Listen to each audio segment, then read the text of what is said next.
Yadu halim yaşamaktan yalnızlık yeni başımda. Başım vursan bir belade garvelerim gamza yaşında. Yalnızlık yakama yapışıp dertlerim dur. Kellemde kapışıp sataşıp durmuşum bir avli dile. Dostlarım gelip alın gezmek isem ok bile yele seret. Öz ülkemin yeli del hiçbir yerim. İnne çok yali del sırlı del. Bu durmuş her kimin dilinle gelin de geçin. Durmuşum açık bu setirlerde. Ait bağıt kompusu bağıt kaysı tarafta. Ekit beni şu tarafa günlerimi saraltta karaltta. Men üçün teze güneş yaratta. Kara didi gülsün gelecek günlerimin güneşimi ratmasın. Vakti gelmen batmasın menin yakınam. Pula satmasın göreceğim önümde. Maşkalamın can sağ olsun. Yalnızlık dur eynimde, yalnızlık bas ya eynimde. Ne yallam kömeyet bana. Yadu halim yaşamaktan yalnızlık yeni başımda. Taşım vursan bir belade garvelerimin gamza yaşında.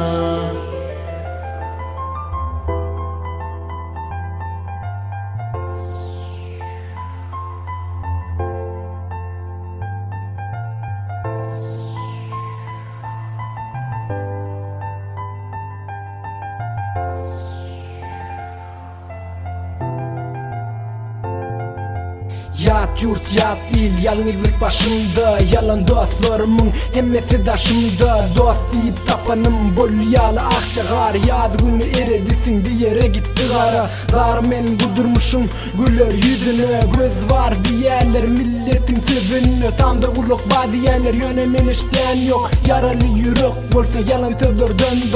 Goh yok bolsa yalnız özüm oturuyan öz özüme külyen. Geçen günüm yatlap gede bolsa çıdam. Yüreğime bağlap damca damca yaş damya gözlerime ağlap. Sanap günümü geçiriye ayrılık. Benim ağacı yaprağın büyük günü sararım. Sağzalım bugün gamino vazan. Köpüğür çok olup kalım ben azan.